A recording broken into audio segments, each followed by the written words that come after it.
True false कर तो आए सीए फाउंडेशन के अंदर, लेकिन एग्जैक्ट आइडिया नहीं है कि सही है या नहीं और रीजन किस प्रकार से लिखा। तो कितने नंबर मिलेंगे इस वीडियो में सबसे पहले सीएस से आपको बताएगा। पसंद आए तो लाइक शेयर सब्सक्राइब जरूर कीजिएगा एंड कमेंट बॉक्स में बताइएगा आपको 12 में से कितने नंबर मिलने वाले हैं। बिना किसी देरी के शुरू करते हैं।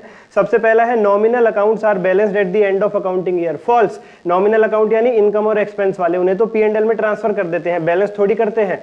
Number 2, overall expenses of a second hand machinery purchased are revenue expenditure. जी नहीं, ओवरऑल से क्या होता है, मशीनरी की अर्निंग कैपेसिटी बढ़ जाएगी, सेकंड हैंड मशीनरी एकदम नई जैसे हो जाएगी, जिसकी वजह से हम उस अमाउंट को कैपिटलाइज करेंगे। अर्निंग कैपेसिटी बढ़ जाती है तो कैपिटलाइज करते हैं, तो सेकंड होगा फॉल्स। रीजन आप इस प्रकार से लिख सकते हैं, overall expenses of a second hand machinery will lead to the increased earning capacity of such machinery, therefore it should be capitalized. उसके बाद है valuation of inventory at cost और NRV whichever is lower is based on the principle of conservatism। सभी बच्चे मुझे बताएंगे conservatism किस concept का दूसरा नाम है, prudence कॉन्सेप्ट का दूसरा नाम है। और अगर आपने AS2 पढ़ा है या फाउंडेशन में AS2 नहीं है, आपने इन्वेंट्री का चैप्टर पढ़ा है, तो आपके टीचर ने अगर डिटेल में आपको समझाया होगा तो जरूर बताया होगा कि कॉस्ट और NRV whichever is lower का कॉन्सेप्ट प्रूडेंस से ही निकल करके आता है। प्रूडेंस क्या कहता है कि जो भी आपका एक्सपेक्टेड लॉस है उसे बुक करो, एक्सपेक्टेड इनकम को बुक मत करो। तो कॉस्ट और एनआरवी विचेवर इज लोअर का कॉन्सेप्ट प्रूडेंस को ध्यान में रखते ही आया कि अगर कॉस्ट 100 रुपए है और बिकेगा 120 में, तो 100 पे रिकॉर्ड करो, 20 रुपए की जो एक्स्ट्रा प्रॉफिट एक्सपेक्टेड इनकम है उसे रिकॉर्ड मत करो।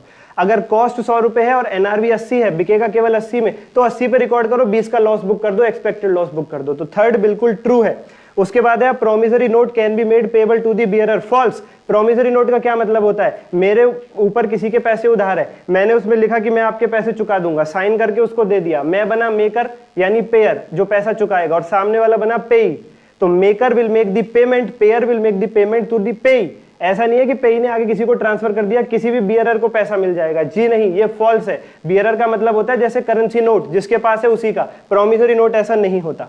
उसके बाद number 5, receipt and payment account for a non profit organisation follows the accrual concept of accounting. False. Accrual concept का मतलब होता है उधार वाली ट्रांजैक्शंस को भी कंसीडर करेंगे, उधार इनकम, एक्रूड इनकम और उधार एक्सपेंसेस, आउटस्टैंडिंग एक्सपेंसेस को भी लेकर के चलेंगे, जी नहीं। Receipt and payment account cash basis पे बनता है, जो भी कैश रिसीव हुआ वो डेबिट साइड, जो भी कैश की पेमेंट हुई वो क्रेडिट साइड। उसके बाद legal heir of a deceased partner are entitled to his capital account balance only. अगर किसी पार्टनर की डेथ हो जाती है पार्टनरशिप फर्म में, तो उसका जो लीगल हायर नॉमिनी है उसको केवल उसके कैपिटल का पैसा मिलेगा। गलत। डेथ ऑफ अ पार्टनर के चैप्टर में आपने कितनी बार पढ़ा, उसको कैपिटल का पैसा भी मिलता है, रिवैल्यूएशन प्रॉफिट भी मिलती है, गुडविल मिलती है, अदर चीजें भी मिलती है। तो इसका आंसर आप इस प्रकार से लिख सकते हो, false. Legal heir of a deceased partner is not entitled to the capital only, he is also entitled to other balances such as goodwill, such as revaluation profit, etc etc. चलिए तो comment box में फटाफट से बताइए आपका score कितना आने वाला है 12 में से। चलिए, धन्यवाद।